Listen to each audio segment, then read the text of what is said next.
swagger, okay? Regardless of what happens out there. Doesn't matter. Keep your swagger.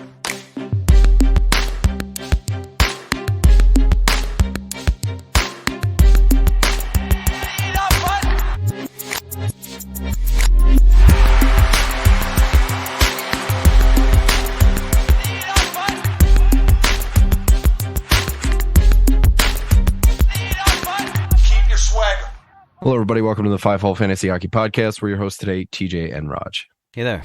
So today we have a deviation from our rankings, and it is, how do I want to put this, like methodical. We're doing this on purpose because Zach is in Colorado. I got the COVID, so we couldn't do it over the weekend. We were going to stash a couple right before Zach left for vacation and then just release them. But, my voice went to shit. My brain was soup. It just didn't make sense. So what we're going to do today, in the spirit of top 10s and rankings and all that kind of thing, we want to talk about ADP values, risks, reaches, and busts.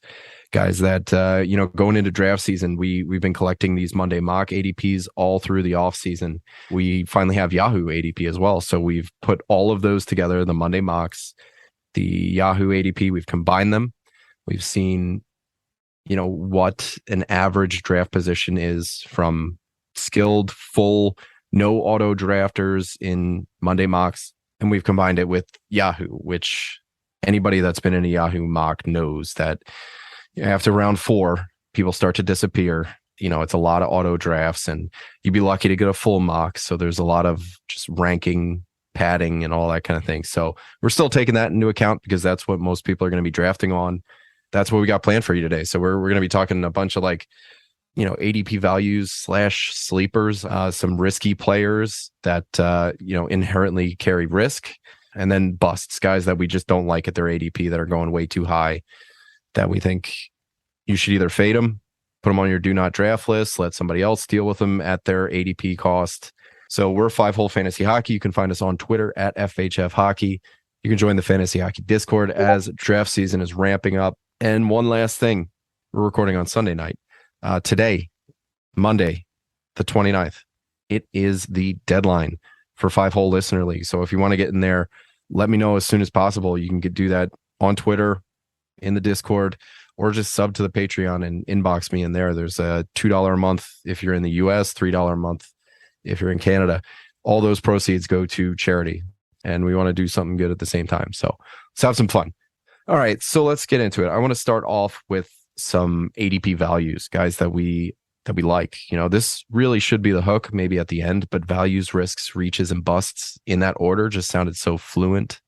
I got 5 guys here. Actually, you know what? I've talked plenty. You go first. Well, my list of 4 is about 23 people long, so I'll try to pick my favorites.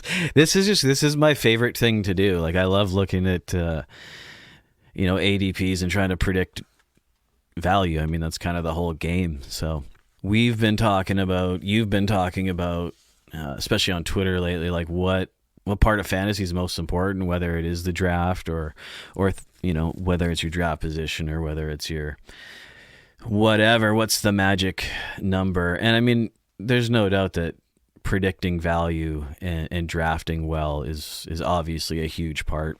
So yeah, I just love this part. But my favorite guy, I don't think he's a huge secret, but I seem to be a little higher on than most. I know you and Zach are into him as well as Jonathan Marchessault. Yeah. I mean, he's in the 5-hole leagues. We've talked plenty about him, so we've hyped him up quite a bit in our excitement about him mainly playing with Jack Eichel, if that happens, because they did spend some pretty good quality time together. Eichel's 2 most common line mates were Dadonov and Marchessault. And you figure Dadonov's, he's in Montreal now, that Stone spot. So it makes sense. And I think Bruce Cassidy has already said that he wants to split up the misfit line. So anybody out there that's saying if Marchessault is going to be on Eichel's line, I think we can rest easy. It's going to happen. It makes all kinds of sense for that to go that way. It's already worked. And I just, call it a hunch, but I think Dadonov leaving that line is going to be okay. I think they'll be fine without Dadonov. If they get Mark Stone instead of Dadonov, I think they should be able to handle that. Off topic here a little bit too is they just added Phil Kessel. Yeah, sure did. Yes. The man is chiseled out of adamantium. He is the healthiest specimen in hockey. He's the Iron Man, right? Mark Stone is not. He is injury prone. So when Stone does go down, you got Kessel right there. The best ability is availability, and right there's your right wing. No, I love that, man. I absolutely love it. And Vegas being Vegas, they're going to totally play up all of his like upcoming accomplishments, right? He's about to hit the 1,000 games. He's about to probably become the Iron Man, all that. I think Vegas is really going to ham that up. I love Phil Kessel in that context as kind of a cartoon, but yeah, Marchessault, he's dope. He's going at about 99 overall, 99.3625. A decent way into the draft. We've talked about him for a couple of years as our favorite 10th round pick, basically. Yeah, and that's where he's going in Yahoo. He's 109. Yeah, so I mean, even after us hyping him up on the show a bunch, we've got in our 5-hole drafts, he's up to about 99th. So even with that, still a great value, and adding a $10 million center, just it can't hurt. I think you'd call it a little bit of a slight risk, but I don't think so, because even when the team was going to shit last year with all the injuries and all the internal weirdness with the goalies and all that, Marchessault still popped 30 goals and 250 shots. His hits were down, but I can't see him being a bad pick, especially when you're talking 100th overall, essentially, right? Like, you're not going to lose value on that. The stage is essentially set for him to have a career year. I mean, the power play is going to be killer. And we haven't even started to talk about Bruce Cassidy and what he's going to shape this team. Like, Marchessault at his core is a 25, 30 goal scorer with 35-ish, 30 to 35 assists. So just him as a template, he's like a 60 to 65 guy. Heichel right there with him, somebody that we've heralded as a point per game kind of guy, coming off his injury, getting a full season, full off season to be healthy and get used to things and get back into shape. Bruce Cassidy, from his time in Boston, we know he doesn't do a 50-50 split power play like we've seen in Vegas since they've been in the league. And he's not going to be afraid to put that top line out for, a considerable amount more time than the other lines. There's been a little bit of rolling here and there. The time on ice doesn't really cascade down as much, but I think Bruce Cassidy is going to lean on his top guys a little bit more. I see parallels with Mark Stone and Patrice Bergeron, two Selke level guys that he's going to lean on. A top power play that's going to see 70-ish% of the time. All these things on top of a 65-point template next to Jack Eichel, next to Mark Stone in the 10th round. It's honestly, that recipe sounds good. Sounds yummy. I like it a lot. And I mean, we're generally talking about points leagues, but if you're in a categories leagues, Marchessault is perfect because of his shot volume and his. He had a low year of 60 hits, so I mean he's usually a lot more than that, but fantastic in pretty much all leagues, I think. I'm going to kick her off with Miro Heiskanen here, man. I think the ADP has not factored in the possibility of Miro Heiskanen running a power play by that's his show now. He was he's been a 40-point guy for the longest time with decent shots, decent hits, decent blocks, really good time on ice. But the power play, 11 power play points is his career high. We've seen John Klingberg, 18, 20, 21. That's been his. If you just copy paste those extra 10 power play points, we're looking at a 52-point guy. Now, I'm not saying that you can just do that, but the opportunity that he's going to have in Dallas this year, and what makes me worried is Pete DeBoer. Because all of the good things that we're talking about with Bruce Cassidy going into Vegas, all those things that he's changing, all those bad things that he's making good are the bad things that are going into Dallas. So, maybe there's I can't think of a second power play that has enough firepower that you can have out there for 50% of the time. I can't think of a power play 2 quarterback Maybe it's Ryan Suter, maybe it's Essa Lindell, maybe Thomas Harley does really come out swinging, but that's a lot of maybes. And I think we're going to get from Miro Heiskanen, 60-70% of the power play share, and we're going to get 20 power play points. We're going to get a little more time on ice for those shots to go up, the hits and blocks to hit a reasonable number that we're actually looking at him from an ADP of 93 in 5-hole leagues, 100 in Yahoo. So like right around 95-ish all day. That level 50-point defenseman in the 9th round, right before you go and you get yourself a Jonathan Marchessault. That's a good way to set yourself up in the back half of the draft, especially if D starts fading a little bit. Miro Heiskanen should absolutely be on your radar in the 9th round if he's still there. I'm looking at the possibility for 50 points here from a defenseman, maybe even more. Like that seems like the floor at this point. Like the 40s has been his floor, but now I think it's 50s. I absolutely love him this year. And they, like you were saying, they have a pretty clear, great top power play. So I think contrary to, even ice time and all this kind of shit, it seems like if they go Pavelski, Hintz, Sagan, Robertson, Heiskanen, that is a tight power play. Like that's really kind of got a bit of what you need at every position. And then the second power play is a huge drop off. It's crazy. Like you cannot justify having them out there for 45% of your power play time. You just can't. No. Even if you're Pete DeBoer. That's going to be huge. And I just think the direction of the team isn't so veteran-y anymore. So like having a young guy like Heiskanen to be on the ice way more often at 5-on-5 with like Robertson and these faster younger guys and Pavelski. Yeah, I think I that's going to tie into my next pick as well. But I think overall I love the potential in Dallas, but I think it's pretty solid potential. Like I think most of it's proven at this point, and I don't see any reason why Heiskanen wouldn't live up to what we've all thought for quite a while. But he's another one of those guys who he was such a kid, right? Like he came in young, and everyone's kind of wanted a lot from him, and he's just kind of getting into where the timing might be really good. I really like that. You look at some of their top players, Rupi Hintz, Jason Robertson. Robertson, his power play points, we were talking about Heiskanen, 11 as a high, 21 for Robertson. Hintz was at 24. Pavelski.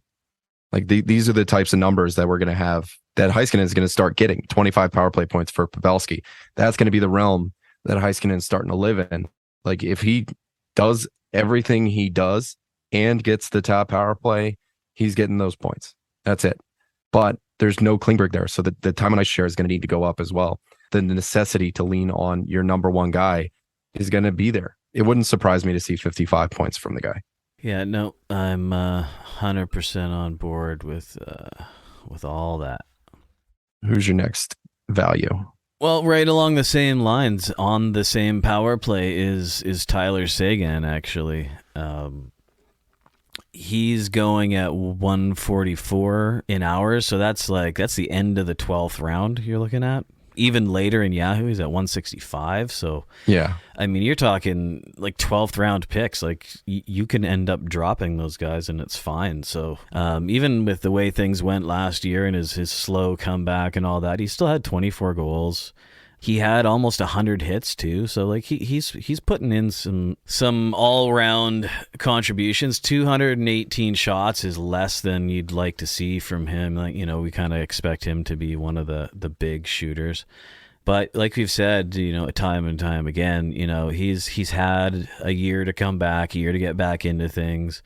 A lot more exciting to have a guy like Heiskanen, and now that he's going to be good again with Robertson there. Like when he was good before Robertson wasn't there, like he didn't have that that guy Hintz wasn't there, so he's coming into potentially it's a whole different team. And yeah, I think it's pretty fair to give him that year. People also seem to get a little overly excited about Seguin. Like at his best, he's around a high 70s to low 80 point, like around point per game was pretty much his best, right? So I think if you're getting him in that like late 12th round kind of thing and expecting like mid 60s to mid 70s points, that's great. Yeah. And the fact that he's been a 50-ish point guy for 3 years running, the same time in those 3 years, his power play percentage has been under 60%.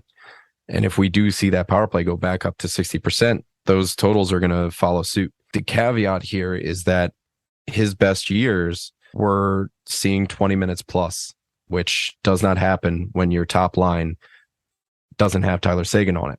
So the ceiling is a bit capped. You're not getting those 80-point games anymore, or those 80-point seasons anymore. But the 70-point seasons like you're talking about here, that's possible. He's coming off a hip injury, and that usually takes about a year to get better. This is that year. And if we're talking about getting a right wing in the 12th round, it's hard not to call that a value. At 12, that's I think that's cool. You don't feel too bad about dropping him, but I just can't see him being like actually shitty. You know, I think he is more of a 25 to 30 goal, probably 65 point guy, and I'm fine with that. All right, I'm ready for my next guy. I got Dylan Larkin here. Dylan Larkin had actually had the quietest, best year of his career. 80-point pace, highest point per game. Just in the back of my mind, I felt like he didn't have a great season. We were all focused on other things in Detroit last year, right? I had the great rookie action that was happening. So yeah, I totally overlooked the fact that he actually did play pretty well. So I'm even more excited about him. Yeah, the fact that there's, number one, there were so many people coming into Detroit, and then you got, Lucas Raymond, Moritz Seider. Larkin kind of falls into that background a little bit, and you forget about him. And his ADP, in our drafts, people are not fading him. He's going 80. But in Yahoo, he's going 66 picks later at 146. So if you're in the Yahoo platform, you're going to get this guy, what's that, 13th round, something like that. Like that's pretty good. We're talking about double-digit round guys here. Heiskanen in the 9th, Marchessault in the 10th, Seguin in the 12th.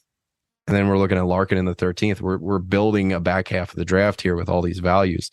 Dylan Larkin is also in a contract year, which, there hasn't been studies done on it, but there is that certain hype about guys that are in their contract years that they play a little bit harder. And with all this supporting cast with David Perron on the power play, the third best power play points producer per 60 over the last 3 years, only behind McDavid, Draisaitl. That on your power play is going to be a big boost to his 13 power play points that he had last year. Big boost. So 80-point pace last year, only 13 power play points. It might be a mistake to copy and paste these stats in because the last time he had a season like this, he disappointed.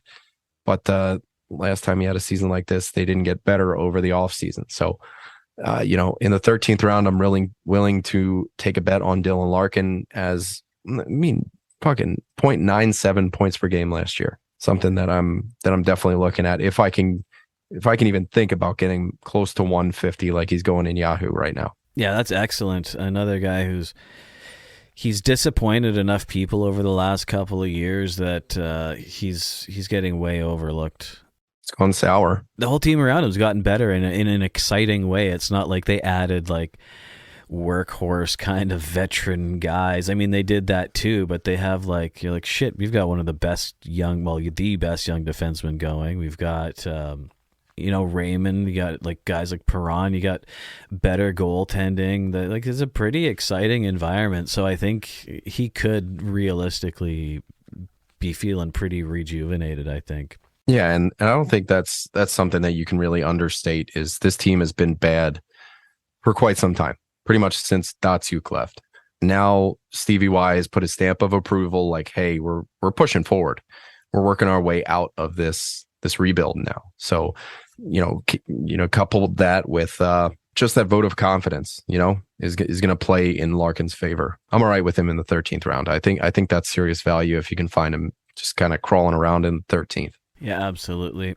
Another team where their power play is going to be pretty fun and pretty dedicated to a core group of 5 guys, I think. So, and I think something you brought up, which is going to be huge, adding Perron to the power play.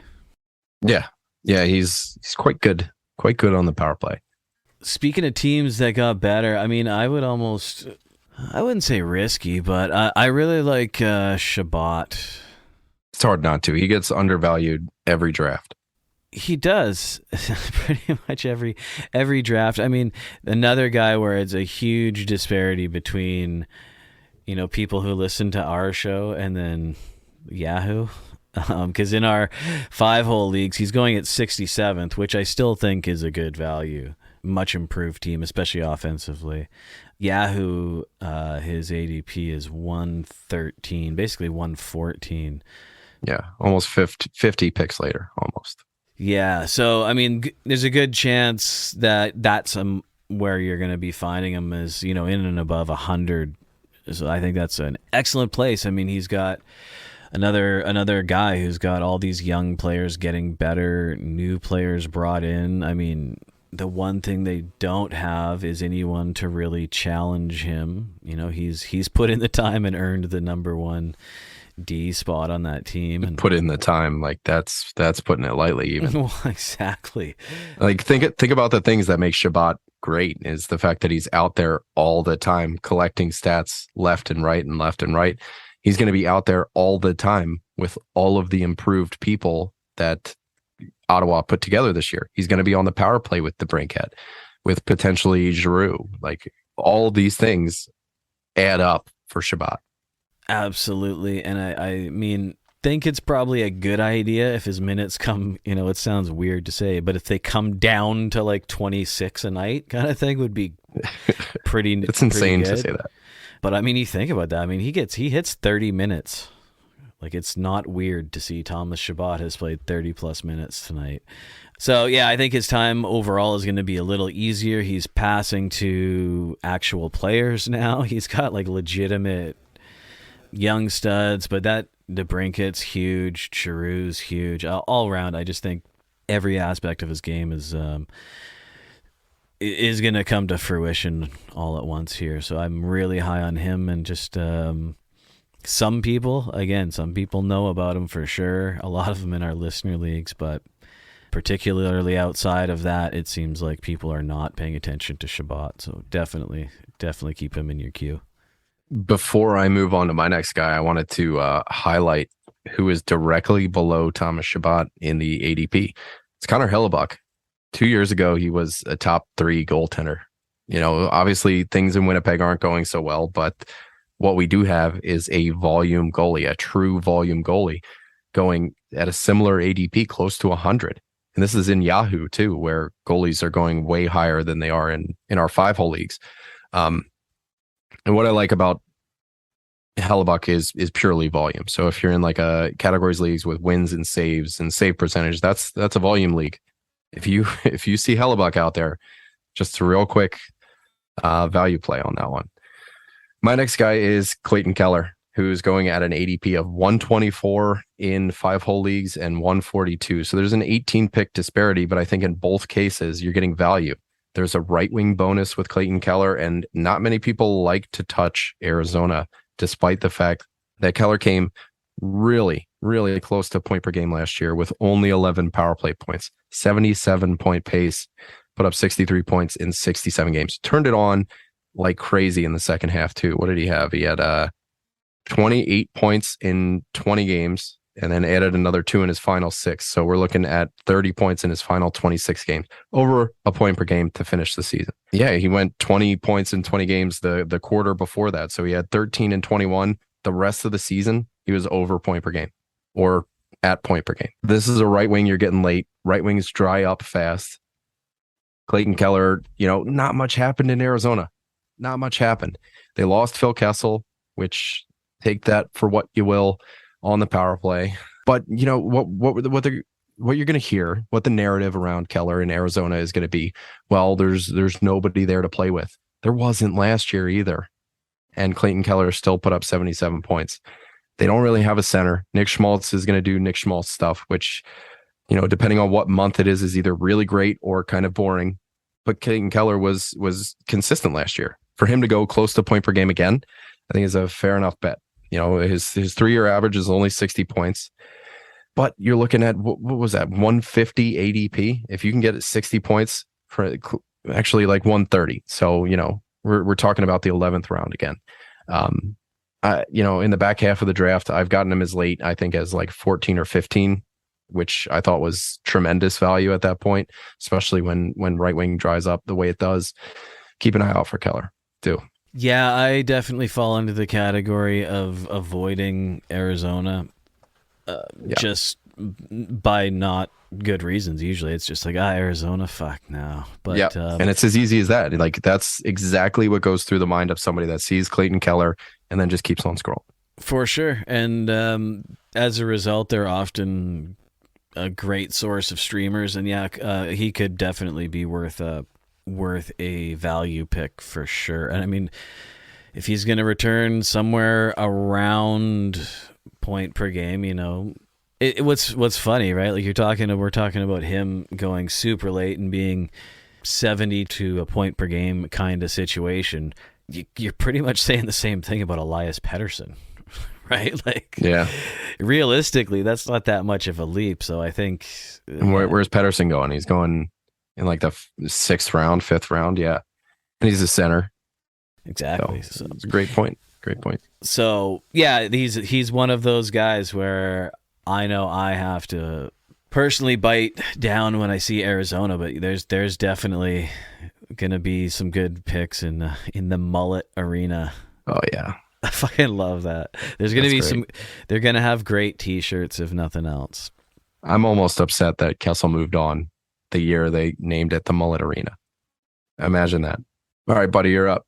I got a kind of a double, get 2 birds stoned together here. Get 2 birds stoned at once. Calgary has changed, to say the least. They had like what a lot of people said was the best line in hockey, and most of it's gone.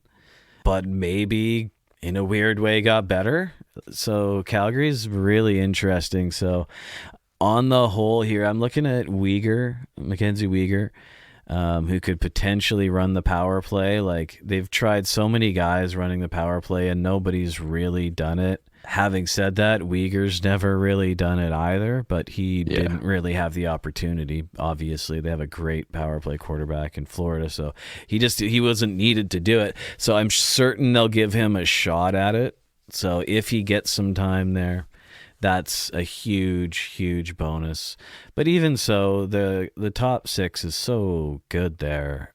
He's going to end up playing with a lot of good minutes on a pretty exciting team. And now they kind of have a little bit of a fuck you to them now that they 200-point guys essentially didn't want to be there, or at least that's a narrative they can play, right? So you bring in Kadri, who's a bit of a douche himself, and Huberdeau's like, I've been putting up 100 points a year over here, getting zero respect, and you ship me out for. All in all, I think Calgary's really exciting. So I think Uyghur is a good potential pick. He's going at about 102. You're not a huge risk there, and that's what, late 8th or 9th round, something like that. So he's a good pick is like a 2 or maybe a 3rd D. I wouldn't bank on him winning the Norris or anything, but he could have a huge upside and gets a lot of hits. So assuming you're counting hits. He gets a lot of blocks too.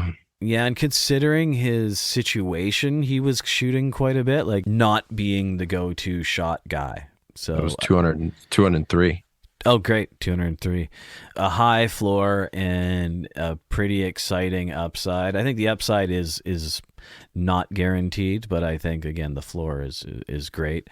And then, Toffoli is like going at 145. So we're talking absolute zero risk. And if he finds his way onto that power play, that's fantastic. He's a right winger too.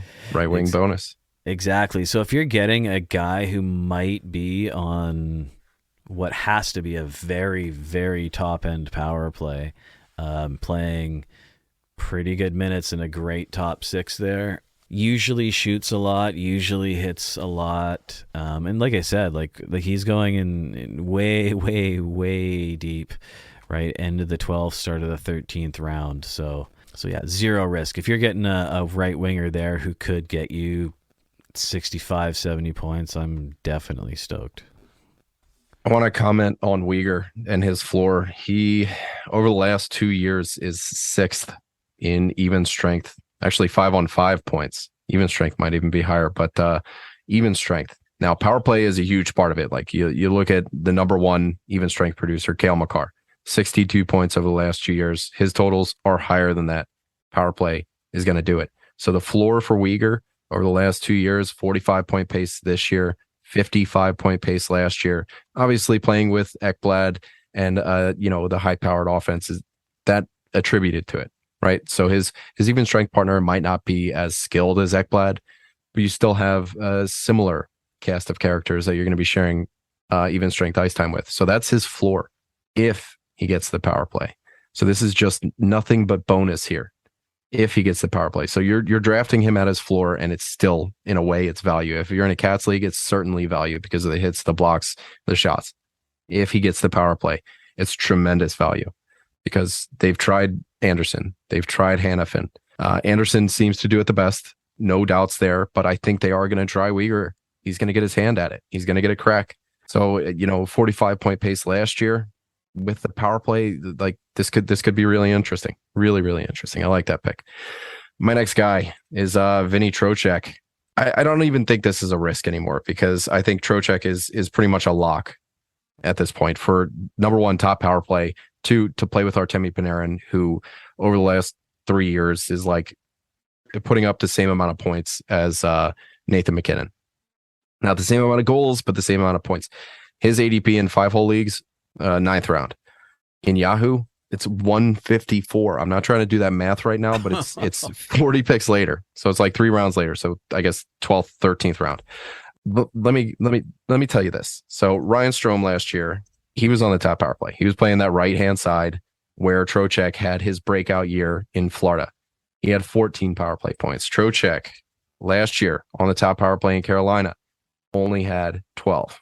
So like we're getting pretty much the same-ish production there, but the difference is Carolina's power play was pretty bad. If you had to pick out the weakest link on that top power play, it's Ryan Strome. Vincent Trocek is going to be a bit of an upgrade there. Even strength production with Artemi Panarin, power play production with Artemi Panarin. He was a 52-point pace player last year, 75 his first year in Carolina. I'm thinking we're touching 70 this year. And you're talking about getting him at close to 150 ADP actually past 150 ADP in Yahoo. On average between 5-hole and Yahoo, it's 134. So we're looking at the 10th round again. Trocek there. I really like that. The hits, the blocks, the shots, all that vintage Vinnie Trojak shit. I'm all for it, and I want it back. And I think we're going to get it in New York. Yeah, I agree. Carolina is a great team, but they're also a weird team. They didn't seem to need him to be super offensive, whereas the Rangers, I just think they're just all about it, right? I mean, everything from Adam Fox to a whole bunch of players in the top 6 there. It's going to be a bump for sure, to say the least. And again, like, if he gets the power play, look out. It could be a huge jump. I got one more value. I don't know. I think I'm looking at your list. I think you're done on values. Yeah. Yeah, I'm done. No more value left in the league. We're tapped.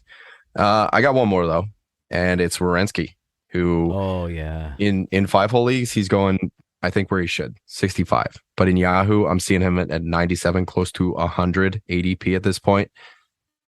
If you're in a Yahoo league where he's hanging out there around round 9, Zach Werenski, think about it. He's the top power play guy. They got Johnny Gaudreau. They got Patrick Laine. This is a new Columbus Blue Jackets. And I don't know if the ADP in Yahoo has caught up to that yet. The idea of Werenski in the 9th round is getting my juices flowing. So short and sweet. you guys know who Zach Werenski is. He's a good defenseman, especially in points leagues, and he's not actually a slouch in Cats leagues either, because he does a little bit of everything. The hits not so much. The blocks are good. The shots are real good for a defenseman here, and he scores goals. Actually, he's 3 years removed from a 20-goal season from a defenseman in 63 games, which was insane. He shot like 10%, but hasn't really dropped that much. So he's still floating around like 8% as an average. I really like the idea of him on that top power play. He was a 58-point pace player last year. Now we're adding Johnny Gaudreau to the top power play. I'm into it. Yeah, I love it.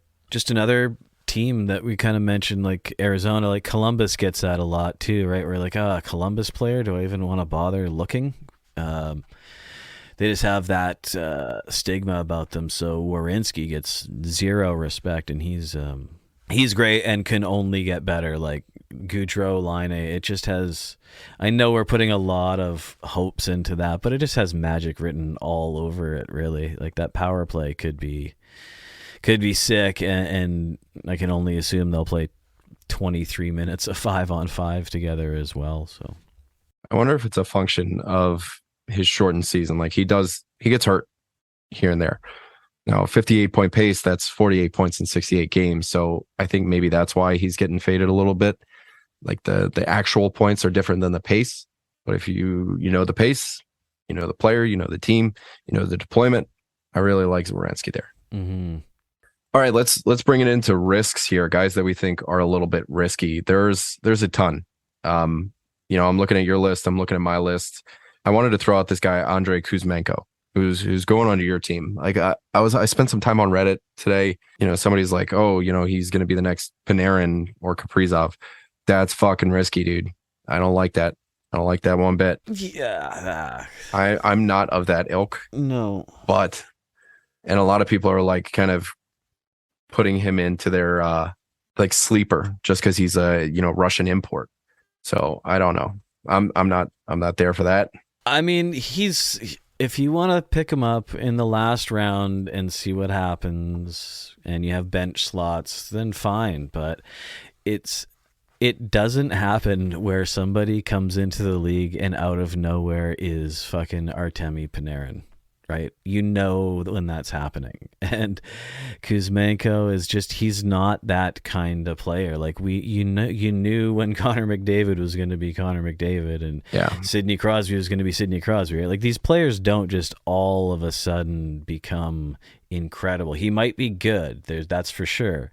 And if so, he might get into the top 6 in Vancouver, which might be good. So if people are getting excited, that's all it is people getting excited.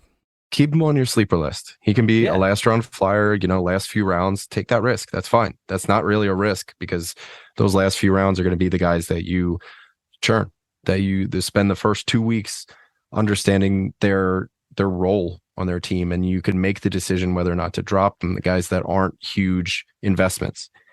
Andrei Kuzmenko is 26. If he was Panarin, if he was Kaprizov, he wouldn't have lasted until 26 in Russia. He would have been over here years ago, all right? Or he would have been signed. So just be pragmatic about the expectations there. I got Evan Bouchard as my first risky pick here. There's a couple reasons that I don't like him. He's going in like the 9th round, but he's going before Barry. I'm seeing Barry go at like 143, 163. So the 50-50 part of this is that you could be right. It could be Barry. It could be Bouchard right out of the gate. The beginning of the season is the perfect time to try these things out. The perfect time to see, you're not waiting until the end of the year to put Evan Bouchard, when games matter more and you can't dig out of a hole. So maybe it is Bouchard, but there's a risk there. He's going like 50 picks higher than the guy that for 2 years now has been the top power play guy. And it just, there's just that risk there. So I wanted to come out and say it. You could be right. It could be Bouchard right out of the gate if he runs and he makes it. But you're spending a 9th round pick that if you're wrong, he's winding up back on the waiver wire because you're not holding a power play 2 guy in Edmonton. And spending a 9th round pick, to me, that's where the risk comes in, that if you're wrong. So if you're comfortable spending a 9th and burning it just for that upside, if the upside hits, you look brilliant, but it is a risky pick. It is, and especially after what we just finished kind of looking at Uyghur, whose ADP is similar, but I think they're just drastically different defensemen in different situations. Like the downside for Bouchard is useless, right? Like that could be the downside for him. The upside could be pretty good. So it's even though in the similar ADP, I would be, if you're in that area and looking for a D, I'd be way more after looking right around where Werenski's going in Yahoo. But exciting could be an exciting upside if you get him again late in the draft. But you're right, he is a risky pick. 50-50 in my book. And you can't throw away the fact that 2 years ago Barrie was like the leading power play defenseman in the league. He had the most points out of all D, and it took him like 3 weeks to get going, and they kept him on the power play. But Bouchard wasn't where he is right now. No, I mean Barrie is that same guy. He hasn't all of a sudden got shitty in 2 years, so it could happen again. It won't, but he could be good again. Anyways, yeah, all that together, yeah, he's definitely a risk. My first risky pick, and someone's gonna get mad at me for, but it's actually ties into something we were just talking about, but it's Kaprizov. I don't think there's any risk of him being a bad player. He's going in our leagues and Yahoo, he's 7th. He's going ahead of Ranton, he's going ahead of Marner, Huberdeau, all these guys who are like definitely incredible players. There's just between the Russia thing, between him being not a ton of proven experience in the league, I don't doubt him being good, but as being the 7th best player in the league, that's a lot to ask from this guy.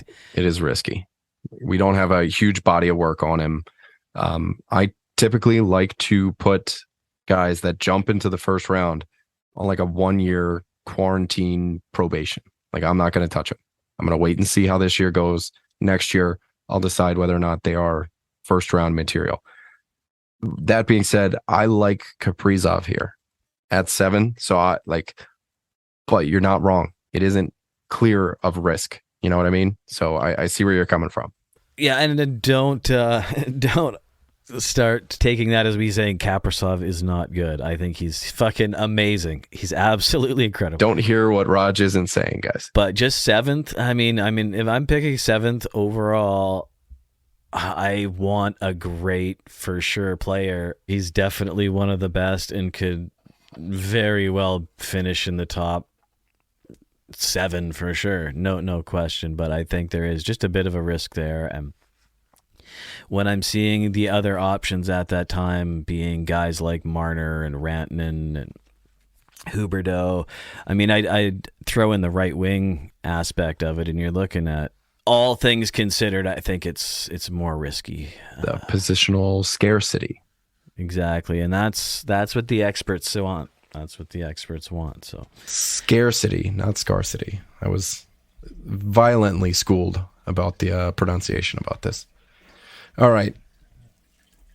I also have a first round player inside my risks, and it's Kale Mccarr. I get the positional scarcity issue. Defenseman. You want the best defenseman. Kale Mccarr was not the best fantasy defenseman last year, and we're picking him, his ADP right now in Yahoo is 5. He's going 5. That's crazy. Over somebody who has true positional scarcity as well in Nikita Kucherov. So I'm looking at a top 5 ADP here of McDavid, Draisaitl, Matthews, McKinnon, Mccarr, then Kaprizov, Rantanen, Vasilevsky, Shesterkin, Kucherov at 9.6. So if that happens, if you get Kuch, like I get the injuries, that whole, how scary that might be, but he's still like, 120 point player. Yeah. And I'm not afraid to say that at a right wing position, which is just as scarce. It feels so much better to say scarce. Yeah, it's like envelope, data. People say things different. People, okay?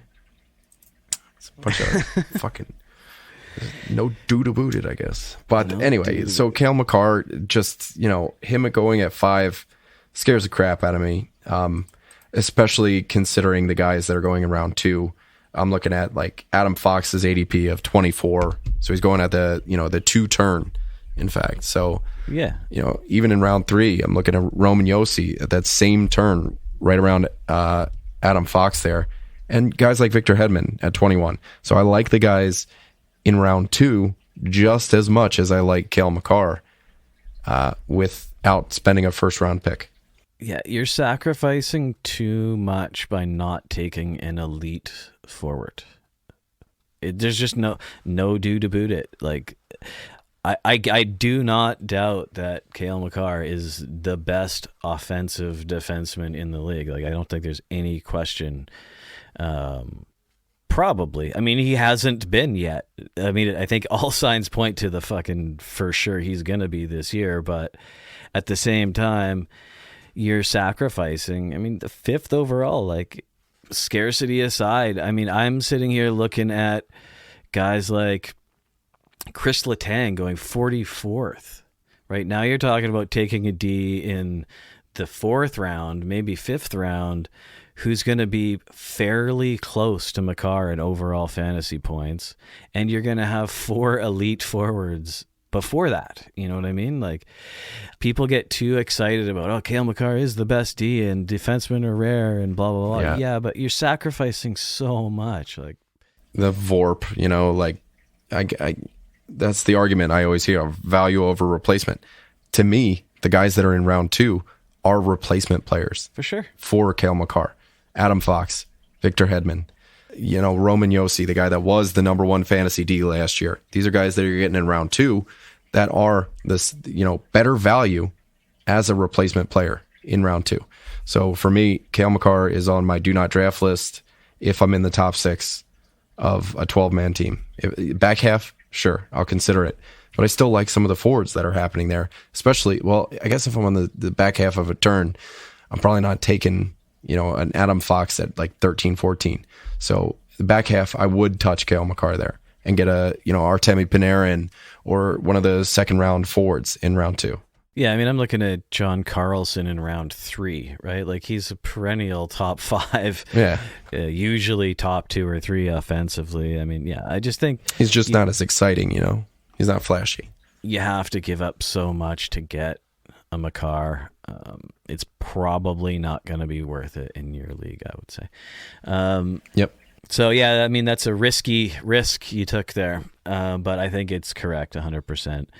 Again, people, we're not saying these guys are bad. It's just the price you have to pay. Please don't hear what we're not saying. I like Kale McCarr. He's a great fantasy defenseman. I will not be drafting him at 5. Certainly not at 3, Pete.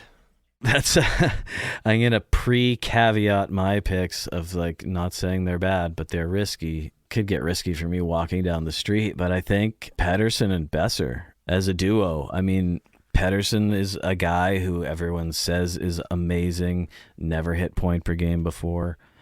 He has these streaks where people say he looks like Wayne Gretzky for a couple of games, But again, you're looking at a guy who hasn't threatened a point per game for a season on a team that was amazing for half a season and complete garbage for half a season. And he's still going. His ADP is 39. So that's the start of round 3. What do you got on Besser? Because his Yahoo ADP is like 150, and I love that. I'd actually have that in value. No, and I do like him as a player and as a value thing, but just as an overall guy, he can swing. He could, in a perfect world, score 40, but he could also score 20. And that's all I mean by a risk. I think value-wise, he's more in line, but unfortunately, Pettersson has to have a perfect season to get the value you have to pay, right? 39th overall, your 3rd pick. That's fair. And you're looking at a guy who's never hit point per game, right? You're looking at the same point production from Scheifele, 80 picks later? We talked about Keller, yeah. We talked about Keller too, so I get it. And people, I'm wearing a Canucks hat. I love Pettersson. Yeah, this was hard for you. But yeah. But you're right, though. I just in terms of production, I think Besser is risky, but in terms of ADP, it seems like people are playing the bad end of that risk. So you might be able to get him as a good right winger late. All right, next up, I got Drake Batherson, and by now it's for obvious reasons. The sexual assault case, it's starting to get talked about, which is good. It's something that needs to get talked about. The risk there is, he winds up being inside this investigation. He winds up being on the wrong side of this investigation. And he's going at an ADP of 57 in our drafts and 83 in Yahoo. Now, we typically favor bangs a little bit more, which Batherson brings. There's that risk. There's a floor of suspension here at some point through the year. Now, obviously, nothing has happened yet. Going into preseason, everything seems quiet. This investigation is moving, unfortunately, very slow. But this year, Batherson, as much as I love him as a fantasy player, he'll be on my do not draft list just based on this. And that's hard because, for the past couple of years, I've been such a Batherson fanboy. Yeah. Just to have this hanging over him is just real tough. Well, I mean, all morality, legality, everything aside, just strictly talking fantasy here. The downside is he is not allowed to play this year. Yeah. Which, if you're talking a 5th round player, that should not be the downside. That's too much. And it sucks because, he's obviously a 5-hole favorite all around. It would be fucking shitty. It would be fucking shitty. Yep. And I don't want to get into the losing a 5th round pick would be hard to come back from, but the things we're talking about here are so much bigger than a 5th round pick. So there is draft risk there. Yeah, for sure. And I mean, that totally blends into 2 guys I had on my risk list, and it's definitely related directly to that is Stützle and DeBrincat.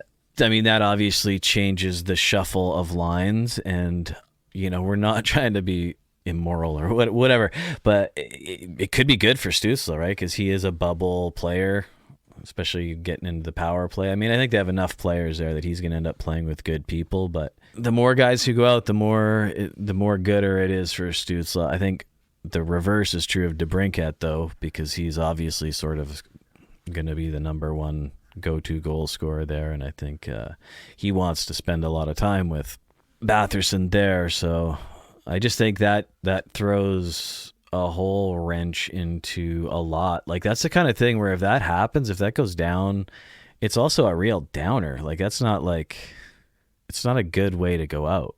Yeah. You know what I mean? Like, that's just not cool.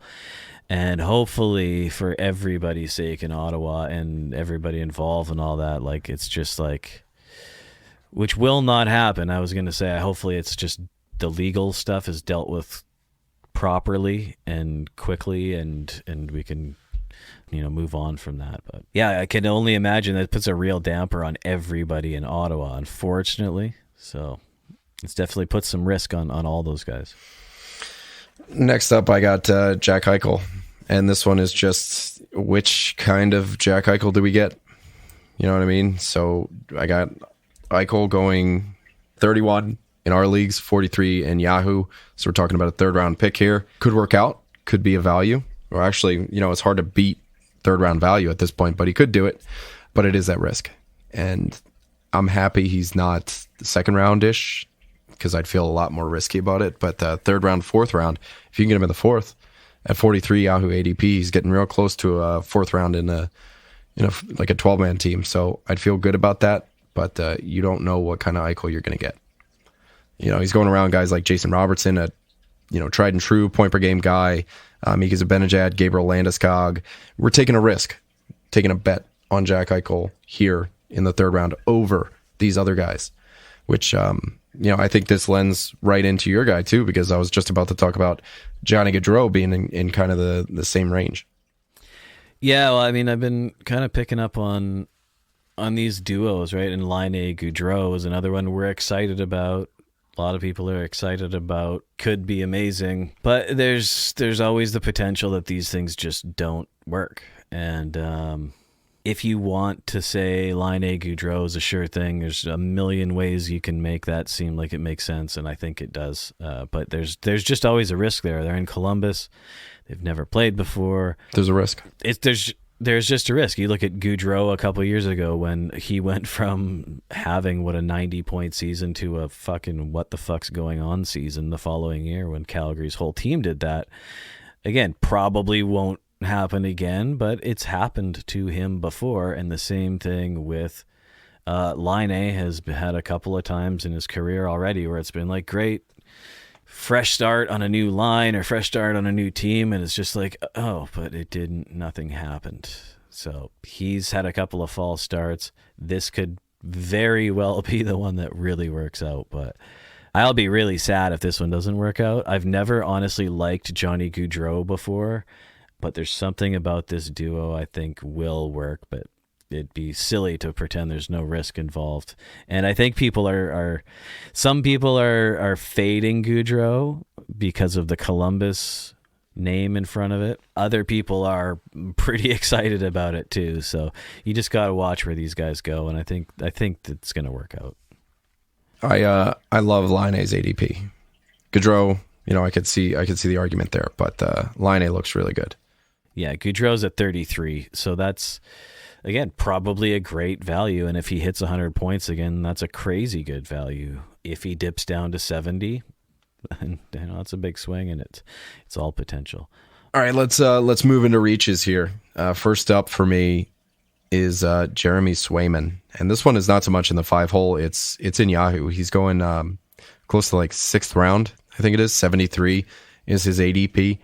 I want to attribute this to the fact that Yahoo, you're getting a lot of empty seats when it comes to the mock draft room and auto picks and guys that ghost after round 3 and things like that. So the rankings just take over, and Yahoo does favor their goalies more so than the guys that are active.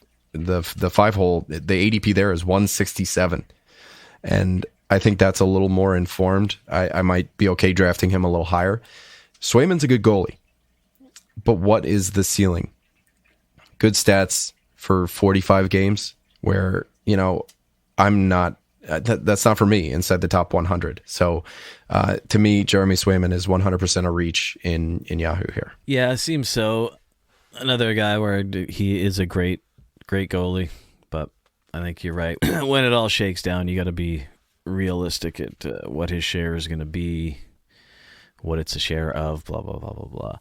All right. I got twice as many reaches as you, so I'm just going to bleed right into Jack Hughes here if you're cool. Yeah, go for it. I think Jack Hughes, we could classify him as a value in the same way because his 5-hole ADP is 30 and his Yahoo ADP is 93. So in Yahoo, he's a value. He's a crazy value in Yahoo right now if that trend sticks. 5-hole, we might be reaching, but it also could pay off because we've seen what Jack Hughes' point paces look like. If that holds true for 82 games, if we get 75 games, whatever, we're getting value there. But there is a little bit of a reach factor when it comes to him, especially when I'm seeing him go in Yahoo at 93. So I don't know if that's us on 5-hole mock drafts reaching a little bit, but we all know and appreciate what Jack Hughes has put together, last year. This is a 3rd round pick here that, a lot of the same things that we've said about some of the other guys that are going high, Kaprizov, Mccarr, they did it once. Well, Mccarr's done it a couple times, but Kaprizov, we had 1 year or 2 years. And, we've got 1 year of Jack Hughes being fucking fire, and it was like half a season. So in the 3rd round, I will call that a bit of a reach. The likelihood of it paying off is greater than 50%, but there's he could be a value, he could be a risk, he could be a reach, he could be a bust, he could fit into every single one of these categories here. And for me, just reaching in the 3rd round there is not for me, to put it lightly. Yeah, I see where you're coming from. I love Jack Hughes, and that's definitely. I think I've taken him in the 3rd round too, but seeing the disparity, kind of oh my God, what happened here? Yeah. I on my list here, I had Mikheyev, which just very much depends on what league you're in, and I just want to open that up just to say kind of Vancouver. other than, I mean, as you just pointed out, Besser is actually a fairly good value seemingly this year. But as I was just talking about with Pettersson, and probably going to happen with Quinn Hughes as well, a lot of Vancouver players people reach for. There's a few teams that are specifically sick about their own players, and as we point out a lot on the show, it happens a ton with the Canucks. People fall in love with a Canuck and they reach a lot for them. So like looking here, like in Yahoo, he's not even on the list. Like people in Yahoo aren't even picking him. When I'm talking about Mikheyev here, in our FHFH drafts, he's at 183, so he's not even bad there. But I've also been in drafts because he's dual eligible. People get a bit weird about Mikheyev specifically because he's got the double evil. He came from the Leafs and now he's on the Canucks. Yeah. So like certain people are super fanatical about him. I've been taking him as my last player when he's available, which I think is fine, but don't get all Canucky about him, or like I just went on that rant about Pettersson being the same as a lot of guys with 100 ADP. So I think you could say that as a whole. But given that, I do want to just say I think Mikheyev is a good risk as a last pick. Yeah. My last two reaches here, I got Ilya Sorokin and Trevor Zegras. Trevor Zegras is just kind of like a little itty bitty baby reach. I was reaching to find a reach here, but in 5 hole he's going 88.5. Yahoo he's going like 40 picks or 30 picks later rather, at 118. So just a little bit of a 5 hole reach here. We've talked at length about the guys that are going in that 8, 9, 10, 11, 12 range, and every single one of the guys that I picked for my values, I would probably pick over Trevor Zegras, who I think put together a 67-point season last year, if I'm remembering correctly.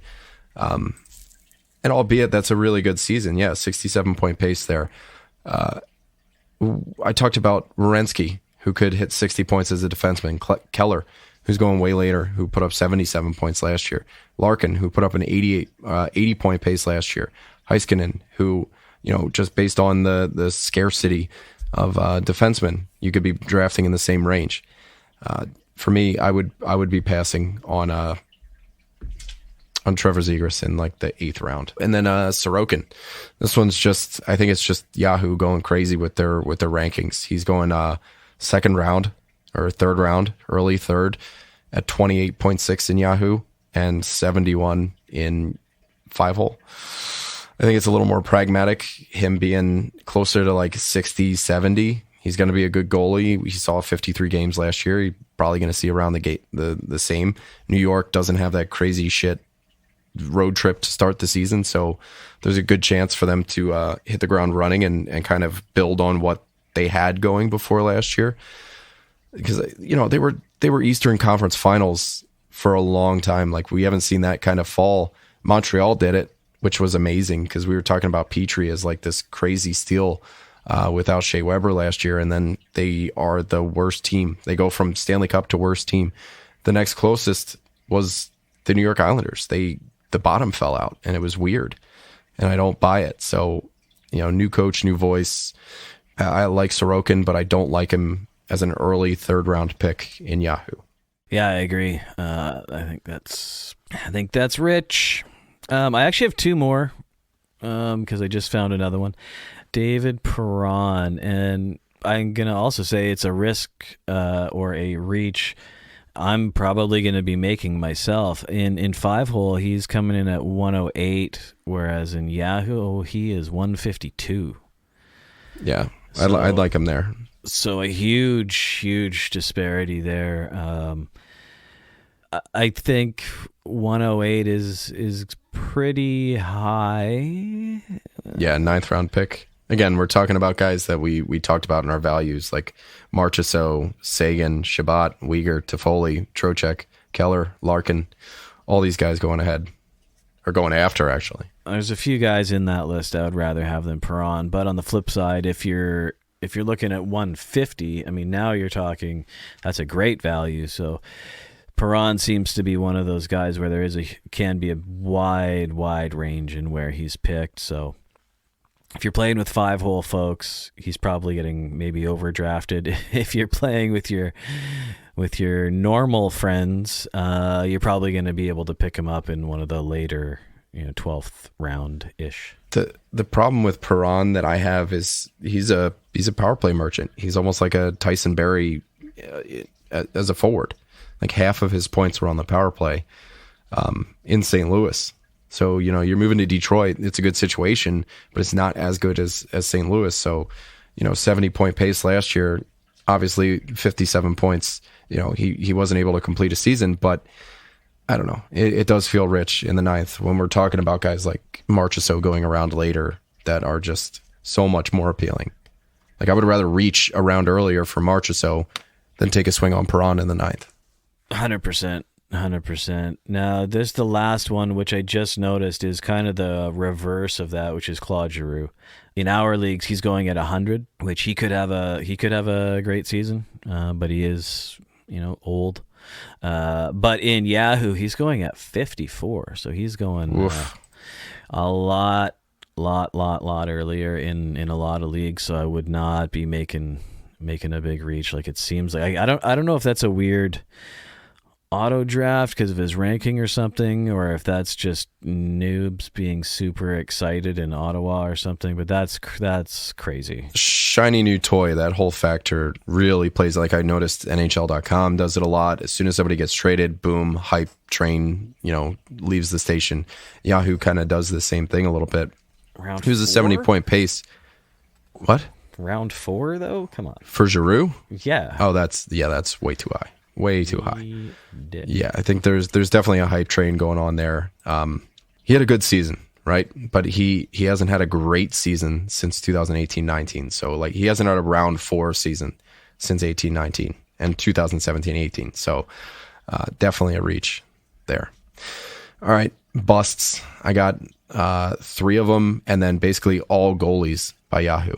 And it looks like you do too. It says D or goalies in round 1. Yeah, and that's to me, no matter how good they are, I don't know. I just don't think.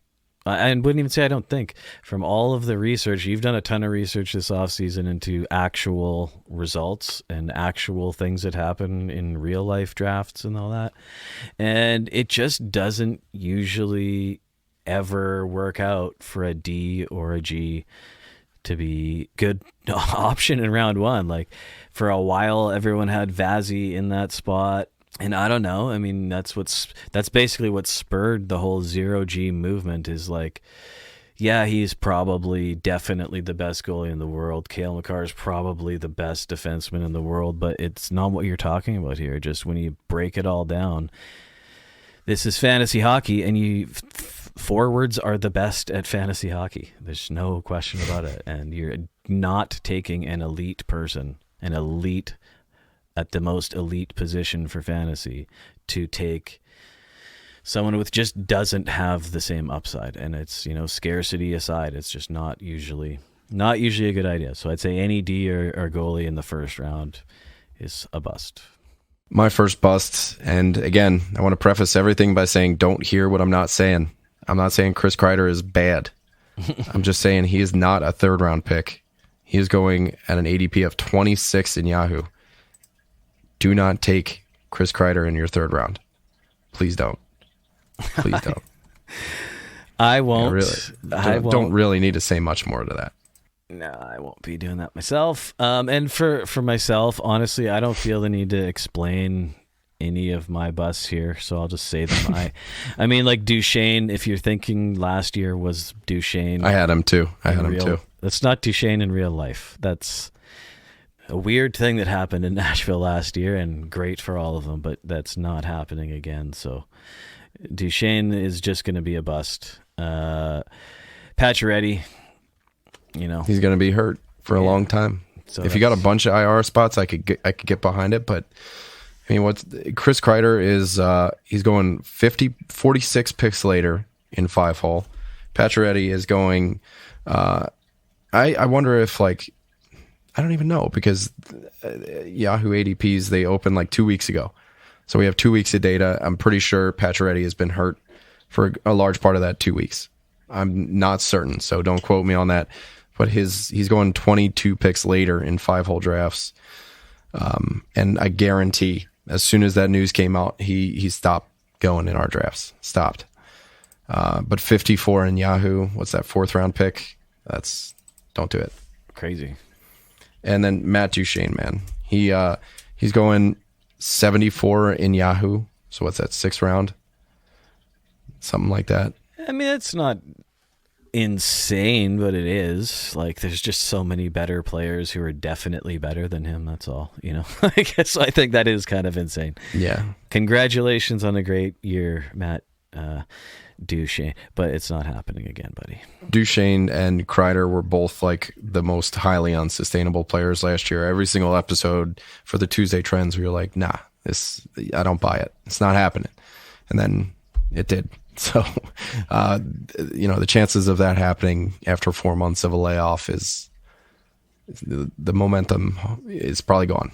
So, Kreider, Duchene, anybody that was unsustainable last year, you could pretty much guarantee that they're going to be bust this year, just based on where they're being drafted. Kreider in round 3 just made me shit, and I didn't like it. It was not a good shit. It wasn't. So yeah, that's it. That's all we got. Let us know your guys. Like if you guys have particular values, hit us up on Twitter. I'd love to hear it. Or, if you're afraid of your league mates seeing it, shoot us a DM or whatever. Our DMs are open, and I'll give you my take on that player. So that is it. Thank you for staying with us through the long episode here. We got some bonus content today.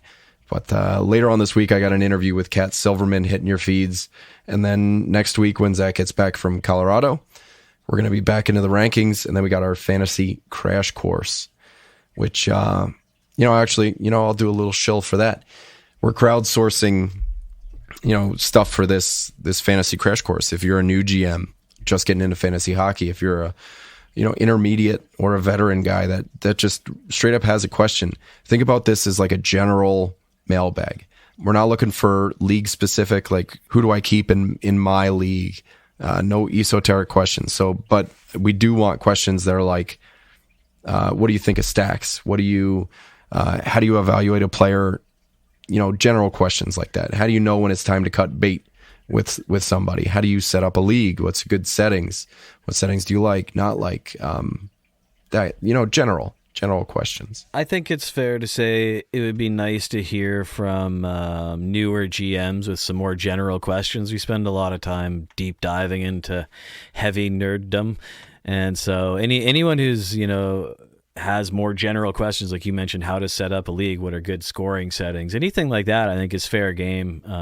I believe we're going to spend at least a couple episodes on this. So yeah. Yep. We got 2 of them lined up. Question. I got a couple here. Like we're gonna get into positional scarcity, and value over replacement, and what that kind of means, and how you should apply it to your drafts. What 0G is. I got an audio clip from 0G's namesake, Nate Gridimling, who Apples and Genos, those guys over there. They sent us like a really good TLDR of 0G and.